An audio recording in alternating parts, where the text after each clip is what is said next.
What's up, Facebook? What is happening? Happy Thursday to all of you out there. Welcome to the live stream. Again, if you're watching this on the replay, thank you for watching. If you're watching this live, feel free to comment right below. And if you're watching this on the replay, the comments still show up below. Feel free to tap the like button, anything like that. It should, I believe Facebook has officially moved it down below.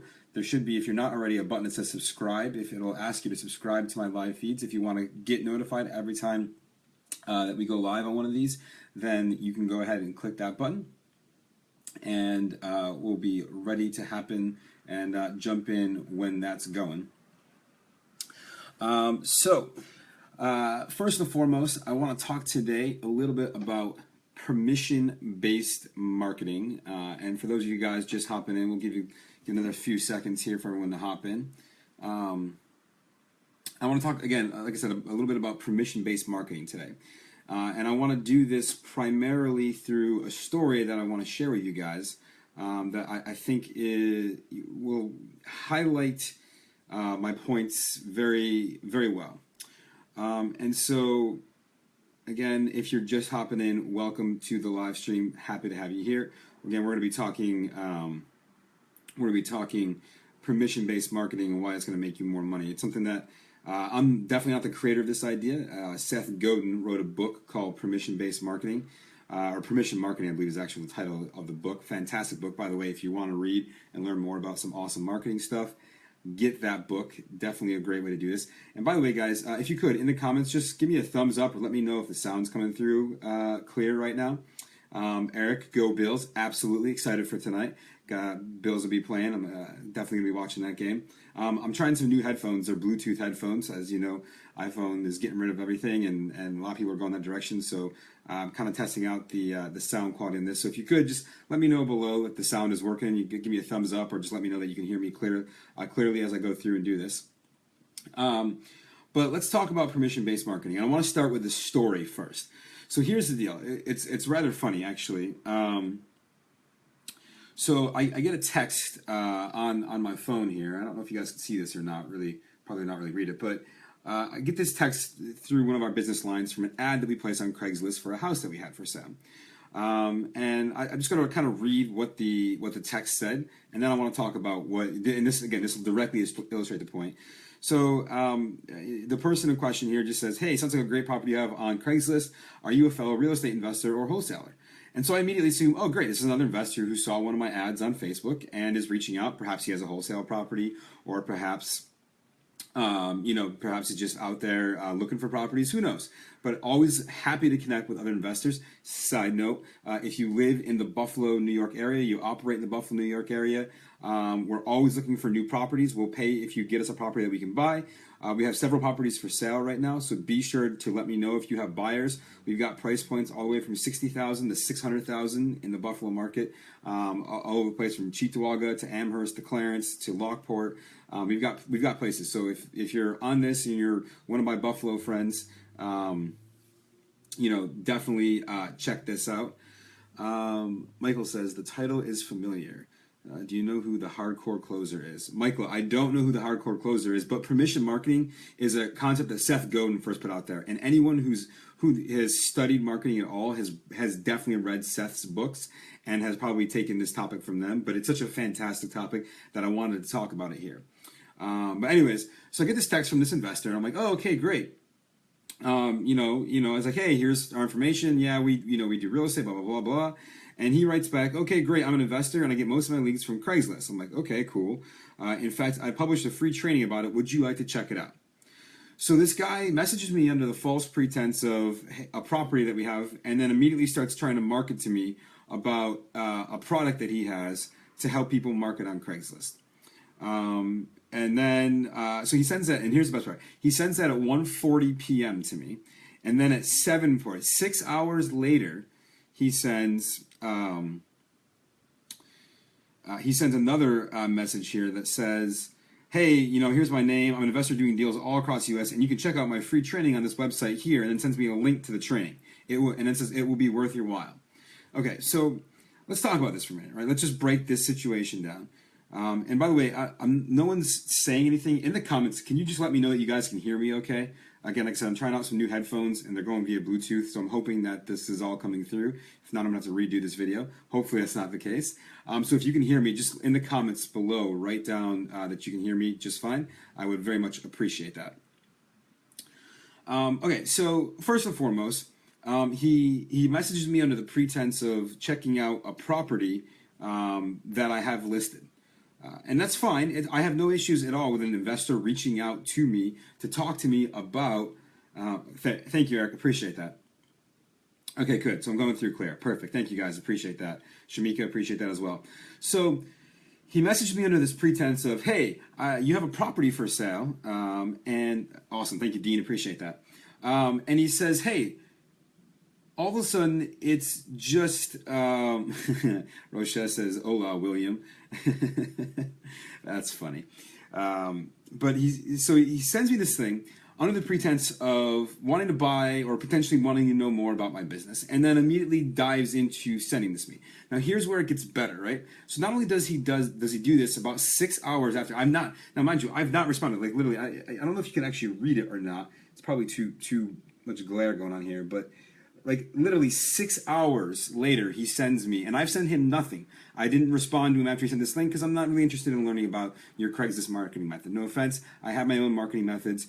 They work fantastic. In fact, I would be willing to bet that mine work better than yours, simply because we have an entire team of people testing these things out versus just one person. Not to poo-poo his ideas, because maybe he has some good ones, but listen, dude, if I didn't respond to your text, I'm probably not interested in hearing about this. And this gets into not having permission. Now, here's where it gets better. Not only does he send me these texts unsolicited about doing this, which, okay, fine, whatever, I get your angle, I understand what you're doing. He then subscribed me to his email list and sent me the stuff anyways without me even asking to get it. At no point did I even raise my hand and do this, which means that since I didn't give him my email address, he must have gone and scraped it from a website somewhere, which we make our email address fairly publicly available, so it's out there, and I expect a certain level of spam because of that. But here's a guy who came in and, one, completely unsolicited, asked if I wanted something that I never even asked for or expressed any interest in. And then number two, just adds me to his email list without ever asking if I wanted to get this. Now, here's what happened. This is what I did. Number one, I unsubscribed. Number two, I also marked his email as spam because I didn't request it. I never once asked for it. I didn't want it. And if I did, I would have signed up for it. Now, here's the deal. I get his tactics, right? He's trying to build a list. He's trying to get more people on there, and that's an admirable thing to do. But if you don't ask permission, and what I mean by ask permission, I mean literally, did they raise their hand and say, hey, I want to... and sorry, Rochelle says, oh, that's totally against the Spam Act. It absolutely is against the Spam Act. 100% is. And that's why I marked him spam, because he completely violated that law. But beside there being a legal issue with it, I never once raised my hand and said, I want this information from you. Now, if I had expressed an interest or I'd said, sure, send me some information, or hey, here's my email address, any of those things, not only would it have been legal for him to do that at that point, but also it would have indicated my interest. If I didn't respond to you in 6 hours via a text, then I probably don't want it in the first place, why are you even bothering to try to market something to me that I clearly have zero interest in? And so the lesson I want you guys to take away from this is that if you want to do marketing via the internet, primarily via email, right? Get people's permission first. What does their permission look like? It can look a lot of different ways. Number one, I text back and say, hey, yeah, that sounds really cool. Can you send it to this email address here? Boom. That's permission. That's me saying, hey, I would like this. Can you send it over here, please? Number two, an opt-in. All right. So, and then within opt-in, there's actually two different categories of that. A single opt-in, which means, hey, I just put my information into a web form, submitted it, boom, you send me the information, good. The second way is a double opt-in, which is the most permission, right? The double opt-in says, not only did I put my information in the web form and I said, hey, I want this information. Number two, I actually got an email from you. I clicked the link on the email and then said, great, to confirm that, no, I in fact do want this information from you. All right, that is the highest level of permission, because not only did I put my information into a web form indicating my initial interest, I also went to my email after that and then click the link for you to say, no, seriously, I do really want your information. And so that's what this can do for you, this permission-based marketing.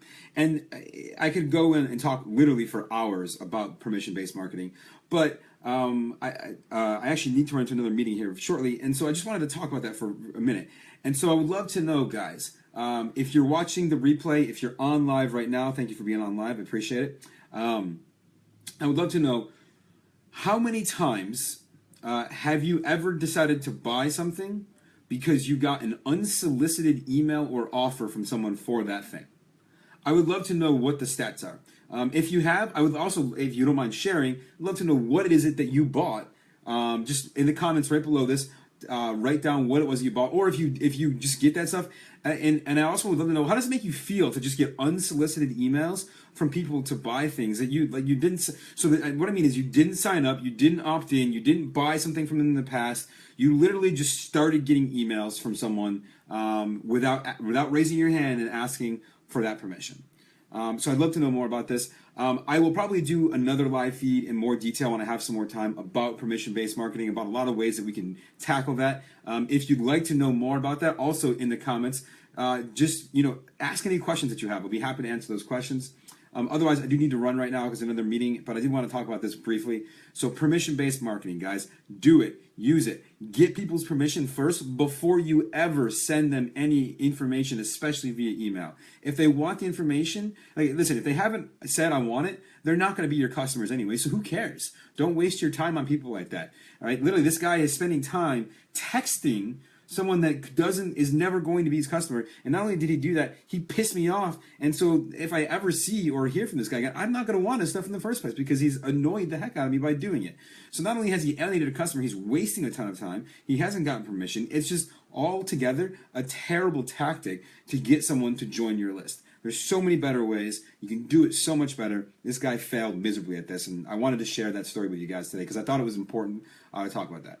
Anyways, thank you for being on the live stream. Appreciate it. I'm going to wrap it up right here. Again, if you haven't already, below this, it should give you a button. If you haven't, that says subscribe. If you could click the subscribe button, it'll notify you whenever I go live. Very much appreciate that. Lets you know what I got going on. If you have an older version of Facebook, it might be in the top right corner. It might say in the top right corner, hey, live notifications. If it says that, you can go ahead and check that. It'll do the same thing. Otherwise, thank you guys so much for being on. I look forward to seeing you on another one. I'm actually heading on another trip for the next week and a half. I will do my best to be on live as much as I possibly can with everything. Again, as always, if you have questions or anything like that, you want me to talk about something specific, just reach out and ask. I look forward to seeing you guys out on another live stream at another point in time. Have a fantastic Thursday, and I can't end without giving a little shout out to the Buffalo Bills. Hopefully, last Sunday was just a little first game jitters. We're going to get in our stride and really make it happen this year. We've been saying, we haven't gone to the playoffs in 15 years. This year will be our year. I keep saying that for 15 years. Eventually, I have to be, right? Anyways, have a fantastic Thursday, guys. I will talk to you later. Take it easy. Bye.